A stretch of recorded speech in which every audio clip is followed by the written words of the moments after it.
Welcome to Serious Talk, the Military Minute. I'm your host, Greg Banks. We're all about helping veterans, active service members, and military spouses find their place in the Salesforce ecosystem through real success stories and practical resources. Grab your coffee and let's talk about how your military experience can be your secret weapon in the tech world. All right. Hello, Jenny. Welcome to Serious Talk, a Military Minute. Glad to have you here today. I appreciate you making time for us. I know there's a lot of project work going on, and thanks for making time to let us tell your story today. So before we get into any questions, a little background on Jenny. You're an Air Force veteran and an active Air Force reservist. You joined the Air Force in 2004. You got your first associate's degree in 2007 in aviation maintenance, your second in 2012 in paralegal studies. You went on to serve as a defense paralegal for the Air Force from 2012 to 2014. You got a bachelor's in business administration in 2014. And since 2014, you've been serving as the law office director for the Air Force. You've not been taking it easy. You've had a lot going on the last few years, but quite a bit of time in the Air Force. Thank you for your service and what you do. We really appreciate it. You came into the Salesforce ecosystem around 2020.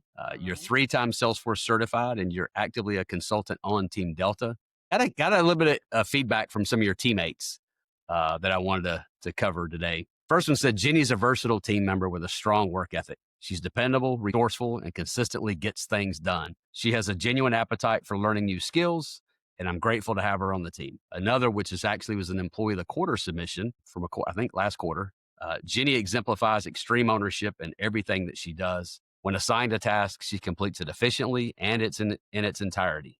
From development to writing test scripts for users, she's passionate about delivering high quality work and owning the user's understanding of the product. When she has a question, she reaches out to the team only after she's attempted to resolve it herself. She's vital to the success of the project of which she's a part. This industry we're in Salesforce consulting is a challenging one. The software in and of itself, the nature of project management and clients, change is very, very difficult for clients. But we want to talk a little bit today about how your journey to go into the military and getting out, but we also want to spend some time talking about things that you learned and or are learning in the role you play and how that translates into things that make you better at the job you do here at Sirius. So again, thank you for being here today. Welcome to the show. Thanks for having me, Greg.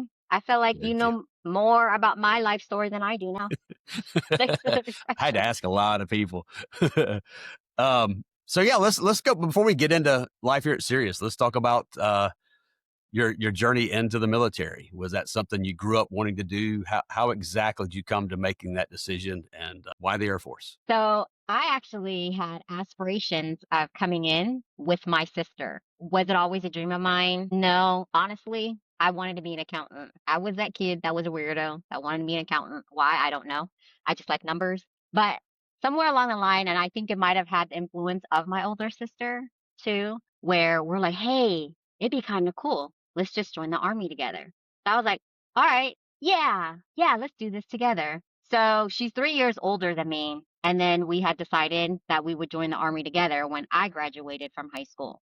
So me, silly me, thinking she was serious. My senior year in high school, they had the recruiters come and visit the schools to try to recruit high schoolers coming out. And I actually did engage with the army recruiter to start the process and let him know that we were interested. So I went home, told my sister, and then she was like, ooh, yeah, you sure that was me? Because I don't remember saying that. She's like, are you sure you didn't make that deal with your best friend? And I was like, no, it was you. It was you. And then, she tried to beat around the bush, avoid me a little bit. And then so eventually I was just like, look, if you don't want to do this, that's fine. Just say so and then I'll leave you alone. And then so she eventually admitted and was like, yeah, no, I was not serious. But apparently you were. Yeah. So sorry. And I won't lie, I was a little irritated, but I was like, all right, whatever, that's fine. And I still was potentially going to go into the army, but I found him to be very pushy and I didn't like that. So I decided, I was like, okay, well, if it's just all about me now, then I actually want to go into the Marines. So after I, dodged and Heismaned the army recruiter and eventually got him to leave me alone, I went and started talking to a Marine recruiter and started the process and trying to join the Marines. Because, I eventually ended up in the Air Force, but as we all know, the Marines are, the badasses of all of the branches, and who doesn't want to be a badass? So I wanted to be a badass. And then so I wanted to join the Marines. And I got about halfway through the process with the Marines. And then the Marine recruiter got a bit weird too, where I actually got into a heated discussion with him. And I was like, I don't like your vibe. So I don't think I want to do this with you anymore. Which was a shame because I was pretty deep into the process, but that was how deeply this interaction was between us that caused this rift. So I don't think he believed me when I was like, I'm about to walk out the door. Like, if you don't change your vibe, like, I'm about to walk out this door. And yeah, he didn't believe me. So I was like, all right, bye. So I did. I walked out the door, and then all the recruiters for all 4 branches at the time, no one counts the Coast Guard, but all the branches were right there. And I'm not sure if the Air Force recruiter heard our disagreement or if he just happened to be right there. So when I walked out of the Marine recruiter's office, Air Force was standing right there. And then I was like, hey, are you looking for people? And he was like, why, yes, we are. And then he was like, here, come on in. So I went in, and then as they say, it was written in the stars from there. And then Smooth that was sailing, huh? how. Yeah. I don't know if there's ever such thing as smooth sailing, but it Yeah. happens. Here I am, 21 years later, still in the Air Force. Yes. And thank God, because the Marines vibes were off, because I do not regret it at all. Yeah, boot camp would have been different, Yeah, to say the least. definitely. So Yeah. cool. I don't know if I've ever heard anybody that went to 3 different ones, and I don't know if this translates around the country, but we both live in Georgia, and quite often you'll see a strip mall, and there's like 3 different Mhm. storefronts, if you will, one for each recruiter. And other times you go in and it's like a store, and they're all in the same store. So yeah, it's a different animal. You wouldn't think if you're talking to one, the other one could hear you, but very often that's the case, at least what I've seen around here. So very good. The other thing I think is always makes for interesting story is picking your MOS. So I was oblivious to this until my nephew signed up for the Marines. I thought once you sign up for the military, you got a gun, a uniform, and you were just told to go and do whatever they tell you. It never really registered to me that no, they're actually going to train you for a job. We've all seen the Army commercials and whatnot, but the fact that it might train you to be a diesel mechanic or a welder or an aircraft mechanic, any of those types of things, I didn't know that until about 10 years ago. So what was your MOS? Why did you pick it? And were there any surprises in that? I'm going to give you a very quick lesson in the difference between all the different branch lingos. So, like the Army and the Marines, maybe the Navy, they all call it an MOS. Air Force, because we're special, we call them AFSCs. Stands for Air Force Okay. Specialty Codes.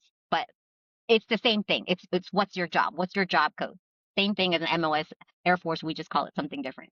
So my AFSC, when I first joined, because now it's different, it is a 2A 7X3.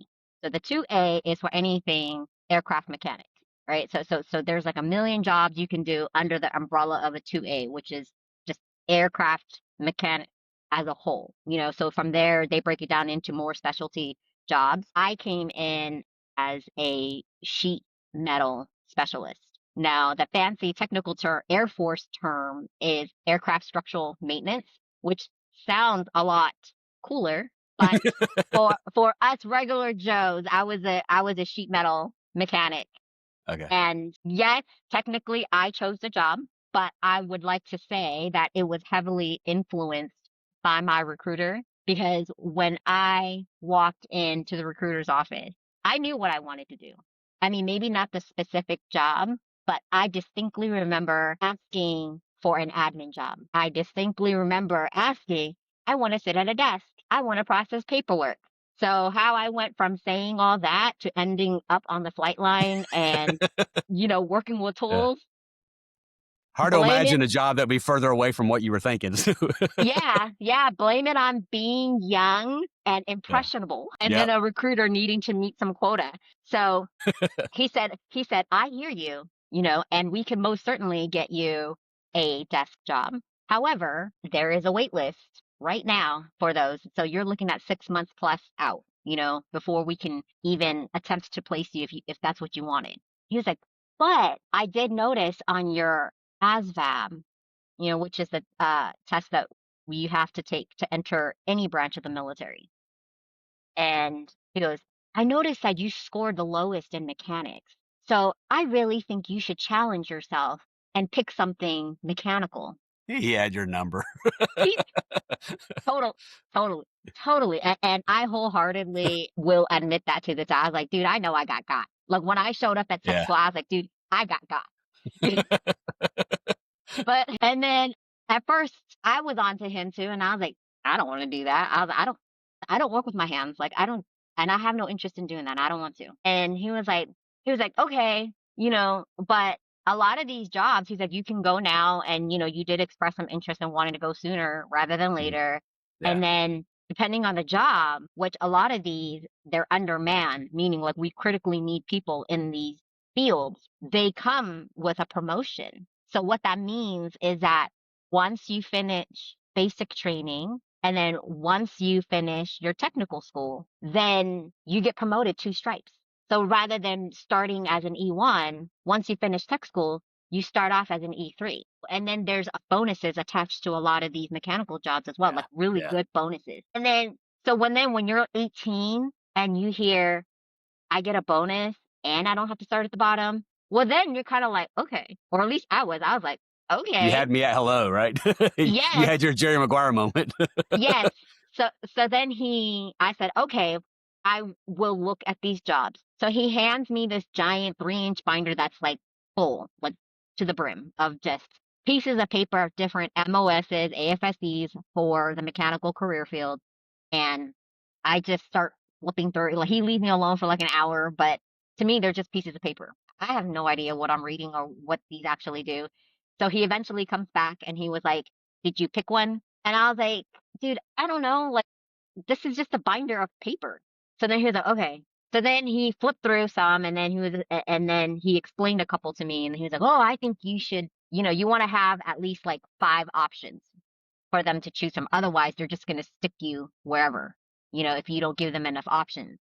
And I said, okay.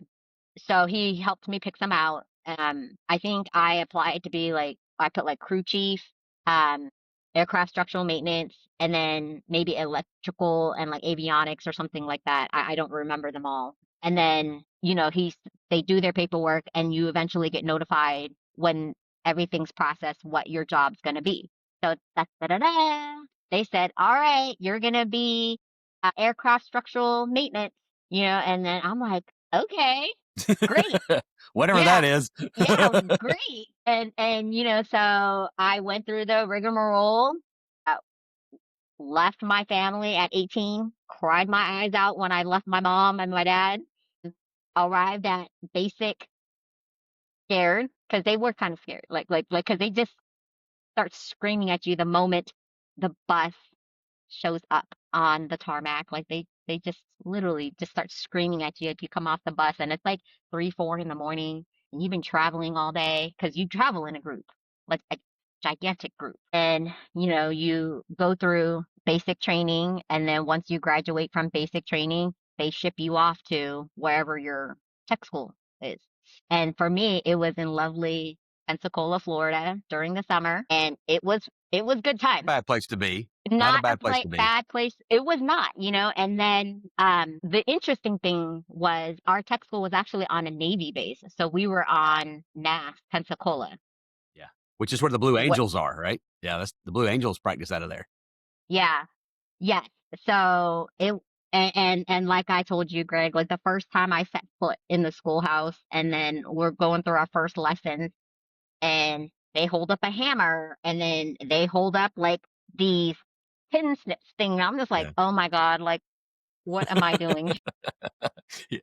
I don't know who's more messed up, me in this job or them trusting that I know what I'm doing in this job, right? Yeah. I was Good like, deal. oh, no big deal. I'm Yeah. only gonna have the pilot's life in my hands. Yes. So that was where I had started. That was my first AFSC. And then at certain points in your career, and it depends on the length of your enlistment, the Air Force gives you the option of what we call retraining. Now, like I said, the other branches may call it like reclassing or something like that, but it's the same word.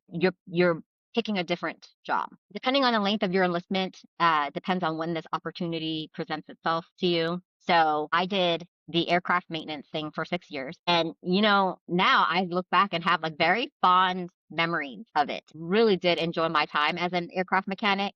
However, it's not the best work life balance, when you have a young family, you know? So, because it's like 24-hour clock. Like when they're flying, they call them sorties. They're flying at all times of night, during the day, in the middle of the day, at night, and then there always has to be people there ready to fix the jet when it breaks, so they can run these sorties. So we can be mission ready. And it's just not conducive. So, I took the opportunity and then I applied to retrain into the paralegal career field in 2009, and I have been doing that ever since. Yes. Okay. All right. Yeah, I was gonna say that. What opened the door on your way out, and how in the world did you go from being a Navy or basically an Air Force jet auto body shop to a paralegal? That's a hmm big turn. But all right, so you made that choice, and man, that opened I missed a career you're still in. You're still involved in it. So as you looked at retraining, was that the same time you went from active to reservist, or you were still active at that point, just serving as a paralegal? If so, when did you go from being active to active reserve? So when I retrained as a paralegal, I was still active duty. And then I went reserve in 2014, but I started the process in 2013. That was a time where the Department of Defense, the decision was made that all the branches of the military needed to downsize. So it wasn't just Air Force, it was all the branches. And we each had 5 years to do it. The Air Force Chief of Staff at the time decided that, hey, I don't need 5 years to get rid of 35,000 people. I can do it in one. So he implemented all these programs to try to get people to volunteer to go, because I think it was for the best, to try to see who is willing to go rather than just forcing people out if they're not Yeah. ready to. But 35,000 people is a lot of people, to Yeah. try to do it in a year. So they implemented all these programs where you could retire early, you could just separate and then just be done with the military in general, or you can still technically separate, but you're just moving from active duty into the reserves, like all sorts of programs to try to solicit volunteers. Yes. And then so at the time, I was having reservations anyway. It was just me and my son, and he was 6, and we had just moved to the DC area. So, like you had said earlier, Greg, you and I are in Georgia, and then that's where I migrated back to after I went into the reserves. But then that was also where I transferred from when I went to DC. But then my family is out in California. So when we moved to DC, there was like no support. Just me and my son. And just a random conversation taking him to daycare one day on my way to work, where he was just like, hey, can we go back to Georgia and I can visit some of my friends? And I said, sure, let me see what I can work out. Let me look at my work schedule, see what I can take some time off. And, yes, you can go back and see your friends. And he was like, okay. Well, he's like, well, can we like stay somewhere for a while? Because I'd like to keep some of my friends. And that honestly, it broke my heart, and I was very torn because on the one hand, I was like, this is life for me. This is how I provide for you. We need this because I don't have another plan right Right. now. Like, this is what I do. But on the other hand, like you said, it's a 6-year-old saying, your decisions affected me in this way. I didn't ask for this. I don't feel like I have any friends because of the decisions that you have made, you know? So it was very hard to hear. And then shortly thereafter was when they were announcing the downsizing and all the programs that they were implementing to try to look for volunteers to go. So I took it as a sign. Like, I am a believer in everything happens for a reason. And I looked into all the different programs that they were offering, and I was like, this one's it. because I can still serve. Like I wasn't looking to get out completely, because that's like 11 years of my life, like up until those comments were made, from the moment I joined until that pivotal moment with my son, it was, I'm going to do my 20 Yeah. and then I'm still young enough to go do whatever. So let's just see what comes of that. So like I said, I had no other Yeah. plan. Yeah. And then, but life happens, things change. I didn't ask you that on the front end, but I know a lot of people when they sign up, they just say, I'm going to go do my 4 and then we'll see. But Hmm. sounds like you went into it with the idea of getting 20, retiring, and then you can move on to something else at that point, right? So, but you're pretty well committed beyond 4 years from the time you signed up. And now you're 11, 12 years in. This wasn't just your time of service, but this was your career as far as you were concerned, right? So that's a lot to take. So when you get to that place, you're transitioning back to Georgia. You make the decision to take the reservist route. There's all kinds of reserve programs. I know again, you see the Army commercials, probably the biggest one is you serve 1 weekend a month and 2 weeks a year. But I know your program is quite a bit different from that. Was that something they created as a part of that? Or is that a nature of paralegal? How in the world did you come to the type of reservist thing you're in, and kind of describe what that looks like? Is it full-time? Is it part-time? How does that work? It is not Air Force specific. So I know for a fact at least the Army like has the same type of reserve program as well. I'm not too certain about the Navy and the Marines, but you are correct that I am not the what you see on TV, the 1 week in a month, 2 weeks a year type of reservist, which we call a traditional reservist. I am what you call an IMA, which stands for an individual mobilized augmentee. So the main difference between me and the type of reservist that most people are familiar with is most reservists, they are attached to a reserve unit. They do everything with their same unit on whatever drill weekend or Right. whatever weekend their unit picks and say, hey, you're working this weekend. Me, I am by myself, which is why they say individual, mobilized augmentee. So it's just me. I am assigned to an active duty office. So coincidentally, when I transitioned back into the reserves, I was reassigned back to my active duty office at Robbins before I had PCS to DC. And then like a lot of the appeal to being an IMA is the flexibility of the schedule. So I'm in charge of my schedule. But the caveat to that is I have to pick my work schedule based off of when the legal office that I'm attached to works. So for them, it's Monday through Friday. They're a Monday through Friday kind of office. So whenever I do my reserve duty, like I get to look at my calendar and be like, okay, I can come this week, next week, 1 day, 2 days, a month, however long. And that there's something to be said for having flexibility in Yeah. your schedule. Yeah. That it's a huge appeal for a lot of people, not just as an IMA, but I think just for people in general. So what opened the door? And because it sounds like, I mean, that's mostly full time. What opened the door to Salesforce? When did you say, I need another job? Was it the idea of moving towards a post military career, or was it additional salary? What was the precipitate to get you to look towards Salesforce?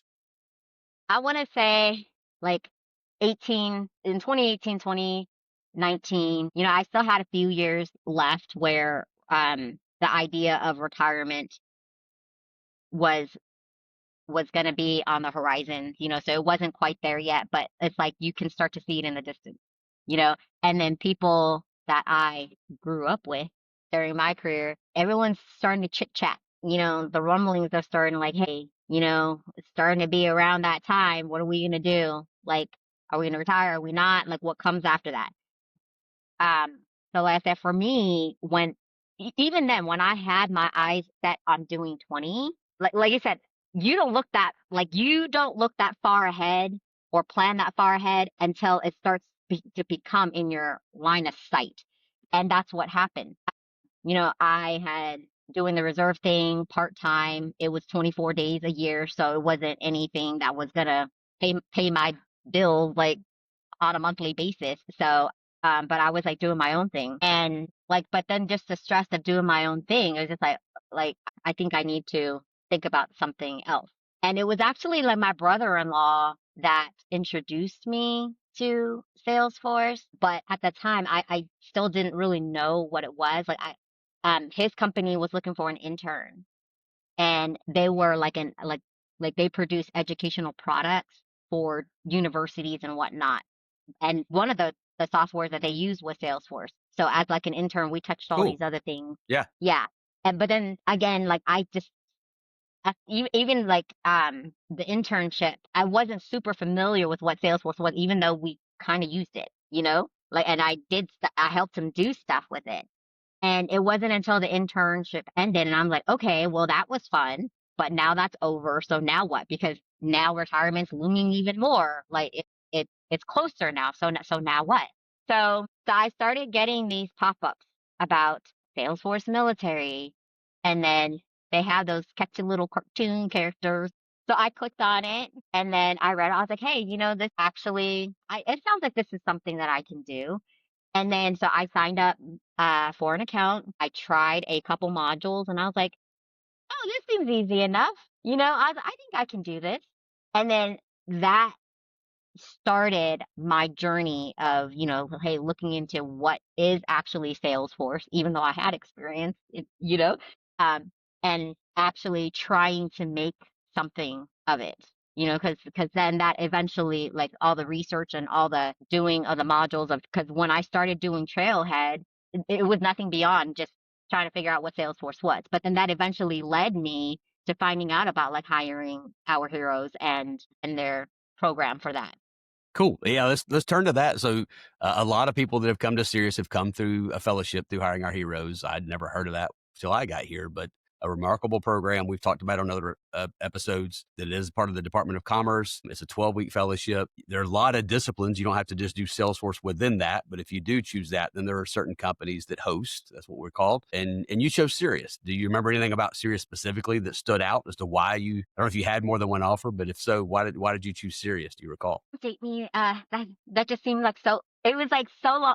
You know how like when things Time flies. feel like, yeah, it's like it wasn't that long ago, but because I'm just so indoctrinated now Yeah. here at Sirius that Okay. it just Fair feels enough. like no, it just feels like a lifetime ago. There were multiple offers from for placements, and I remember that you were one of the people that I interviewed with, and then I interviewed with Tim. To be honest with you, when you're interviewing with like so many companies and then you're talking about all these things, we're just filling each other out, or at least for me, because like I said, I'm still figuring out Salesforce too. So,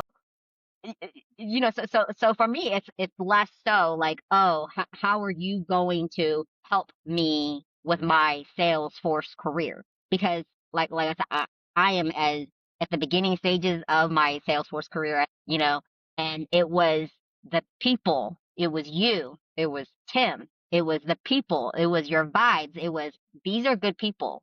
And I don't care what you do. Like, even if I don't do Salesforce tomorrow, I'm always going to look at, do I want to work with these people? A lot to be said for that. Yeah, you can have the best job in the world, but if it's with the wrong people, it's just going to be miserable. So, I've heard that from a couple of people, but it's definitely a different approach. And no doubt you survive being an Air Force structural mechanic. Like I can do this, not if I can do this. It's finding a place that I can do it and help me navigate on the way to. Yeah, it's the ecosystem of Salesforce is so big. It's not a matter of if you can find a place. It's just choosing one that works for you. So, cool. So you made that choice. You came here. You did your fellowship. Was your mentoring coach at that time. So I remember a lot of those things. But do you recall? Yeah, I mean, you're obviously not scared of things. Like you tried 3 different recruiters in a career that you knew nothing about and went and did those things and not scared to pivot and go down the paralegal route. You get here. No doubt you had some ideas of what that might, like you knew what you did during your fellowship. I don't think a lot of people realize this, but in what we do, if you do a fellowship with Sirius, we basically stick you onto a project just like any other employee here. So it's not a mock fake project or fake training. It's like you're in the trenches fighting with us to do projects. So you kind of knew what that felt like. But was there things that you questioned, or would I be ready for this, or could I learn fast enough? Were there any preconceived notions you had about your fellowship that once you came on full time, you said, yeah, this is not what I thought it was? Or maybe it was. Maybe it confirmed your suspicions. What you recall the things going through your mind at that time, like that first year or so? I tried to come in with no expectations, because it's like you don't know what to expect. And honestly, it's very overwhelming. And the first thing that I felt like that eventually waned was scared. Like you're just scared. And it wasn't because of anybody in particular or anything that was being said, but it's like you said, am I good enough? What helped me through it is just like, okay, serious, like I didn't lie. I didn't lie to get this job. Serious knows that I don't know anything. And then they said, sure, we'll give you a shot anyway, which is very helpful in, not having to fake it till you make it, like they're very much so familiar with what I need, or what I know and don't know, and but then it doesn't make it any less scary, Right. because Right. you do want to prove to yourself or to them as well that I was just like, hey, I can do this. And it's just like, and you made the right decision by putting that faith in me, by saying that, hey, I saw something in you that I know you can do this. Like, Yeah. Absolutely. and Yeah. yeah. And so for me, like I tried to absorb as much as I could. And, like you always say, you're just like drinking from the fire hose. It was a lot, so it, like I said, it does get very overwhelming. The scary part, at least for me, like never went away, but you start to get a little bit more comfortable because you start to be like, okay, okay, okay. They trusted me to create this field and I didn't mess it up. Hey, look, I actually did something. Nothing blew up. Yeah. Yeah. Yeah. Yeah. Yeah, there's a big difference between passing a test on Trailhead or even getting a certification and actually being out there and I think consulting is even a harder way. Like my first 11 years in the ecosystem, I worked for a company. So there was nobody, even when I knew nothing, I was the most knowledgeable person in our company. So there was nobody kind of second guessing that. And they knew I had a long on ramp to come up to speed with things and whatnot. But yeah, I came across a quote a couple of weeks ago on LinkedIn. There's a girl named Renee Stringer. She works for Pinkerton. This was a really neat quote, I think. We've talked about this in a few episodes of the podcast. Imposter syndrome is kind of what you're alluding to is I don't know anything. Does anybody else know I don't know anything? Are they going to show up and, hey, what are you doing here? Kind of a thing. Like we all have felt that at some point. And you can be into this 3, 4, 5 years. And like there's something like flows come along or omni-channel, like some big new feature, but it's kind of like that muscle memory thing. Once you kind of get past the fear and go, all right, this is a thing, but I can break it down and I can learn it. I can do it. But this is what Renee said, which I thought was really cool. She's navigated 2 or 3 different careers. Sounds like somebody else I know. She says, and with each job or each new venture, she would have felt it loom over her confidence. She concludes with the following quote, and I think this speaks well. She says, the thing about imposter syndrome, it does not care about your qualifications. It feeds on your silence. It grows in the space between who you are and who people think you should be, whatever that is. I've carried that weight at every stage of my career, and you probably have felt it too. You know how loud that voice can get. But here's the truth. Feeling like an imposter does not mean you don't belong. It often means you're breaking into places you were never expected to reach. And every time it shows up, you have the chance to rise stronger than before. This could be, I don't know how you fit that on the back of a shirt, but like this could be your label. Like just send me somewhere I've never been. Put me in, coach. It doesn't really matter what it is. If it's, paralegal or structural mechanic or going into Salesforce, like these are pretty paramount shifts that you largely went into unequipped, for lack of a better term, right? You didn't go into because like, okay, well, I'm really good at numbers. So accounting feels like a logical ramp to go down. But you've broke through some pretty significant places, but um, sitting where you're sitting today and you look back at Jenny from 2022, you come through the fellowship, you come on, you have all those fears. If you could go back and talk to Jenny of that day, what would you tell her?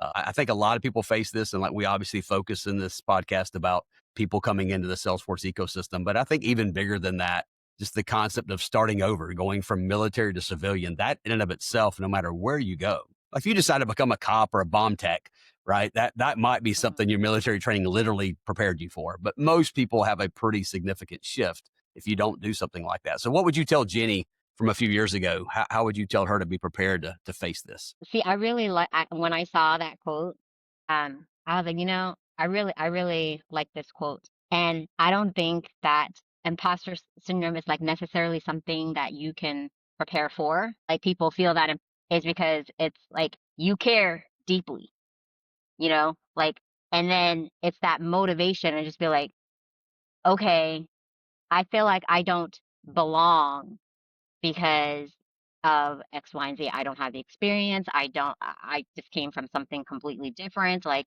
or simply, I am not what they think that I am, you know? And then could you have like these little pep talks, just be like, hey, like you said, for coming into this fellowship, can you study and do all these things to try to prepare yourself to not feel that way?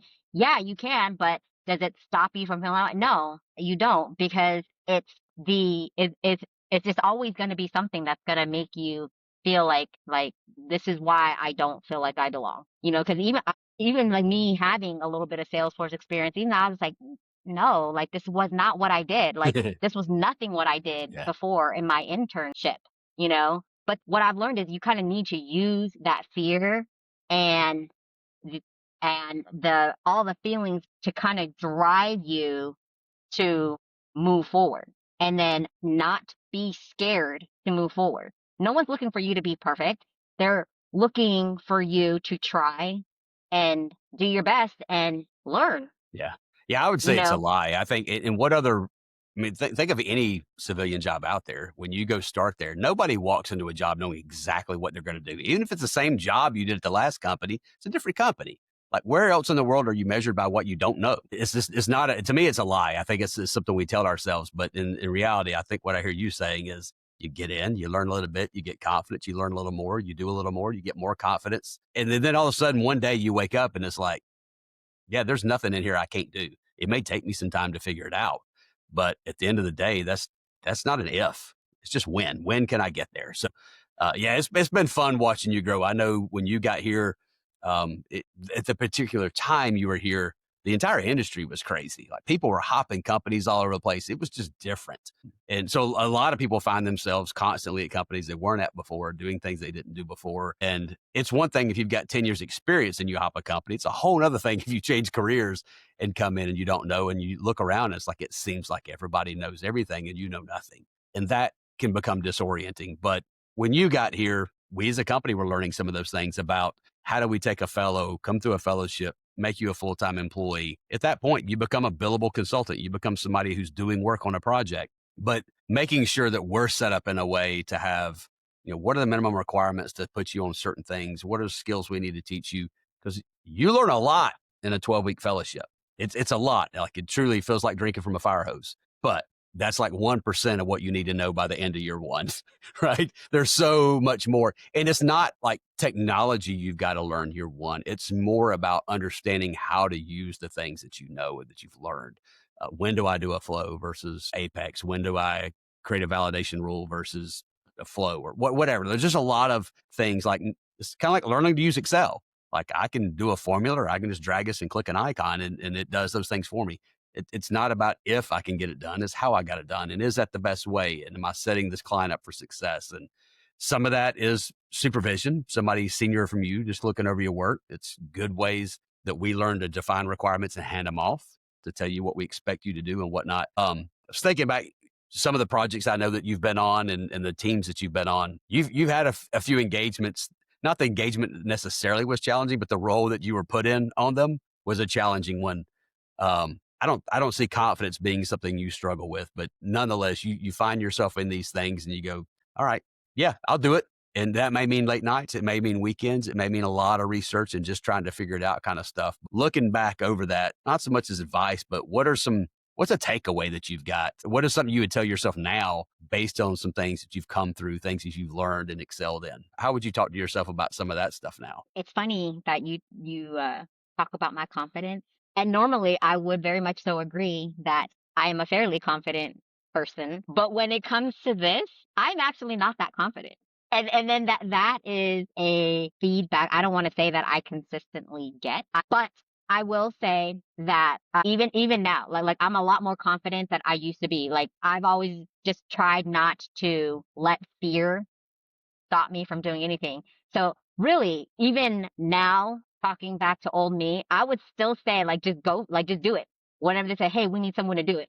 Just raise your hand, just be like, do it. And every single time in my head, I'm screaming. I was like, I have no idea how to do that. I like literally no idea how to do that. And then even back then, I was like, I'll do it.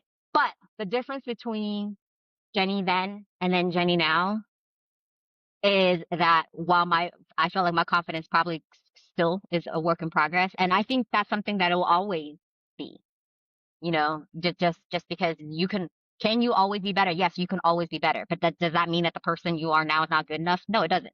We can always improve. So to just continue to go for it, because while it is always going to be tough, depending on the situation and the circumstances, things will get easier. Your confidence will build. So just continue to go for it. Just continue to not listen to the person in the back of your head. Just do it, because all that is just what's going to help build you into a better version of you. So Yeah, I yeah. thought somebody, I don't remember if I said this or I heard somebody say it, but to me, it's like you can be a mountain climber. Like I know I know what the hardware is. I know how to approach it. I know how to look ahead, whatever those things are. You can say I'm a mountain climber, but every single mountain you go to scale is different.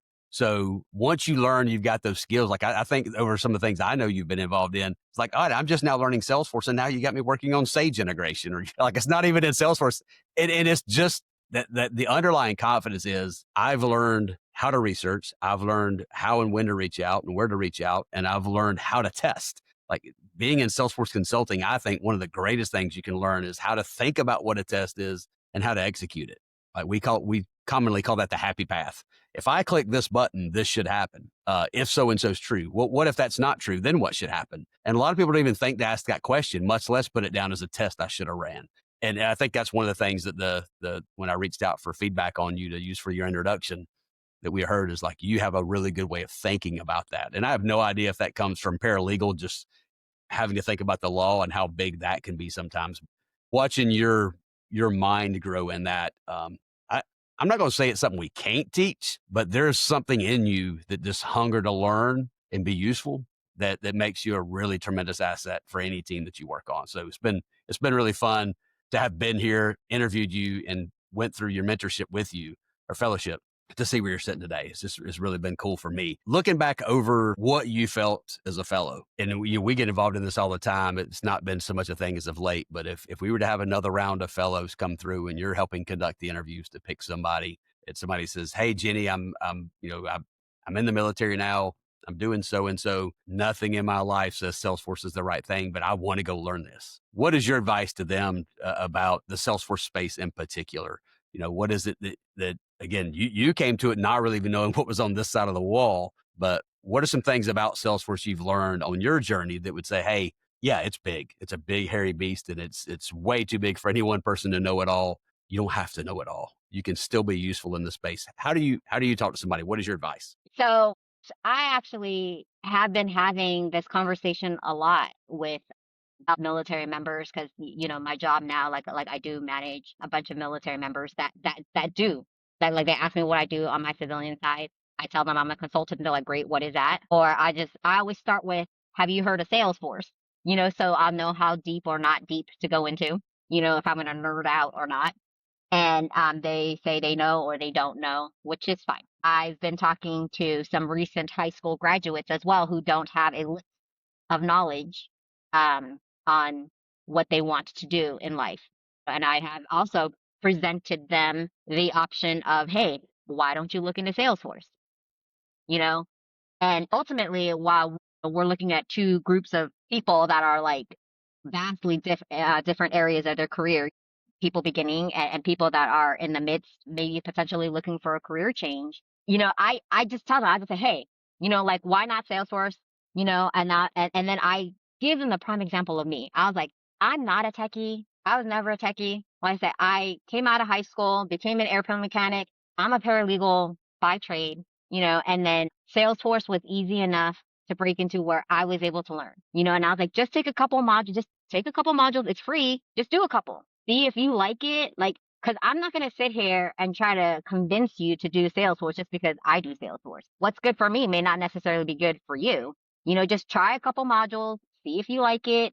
If you do, then here, this is what Trailhead looks like. I was just like, I'm a consultant. This is what a consultant does. I have a brother-in-law who's also in Salesforce, but he's an admin. This is what he does. And look, here are all the other Salesforce jobs that you can do. Like, you can be a developer, you can do sales, you can do Marketing.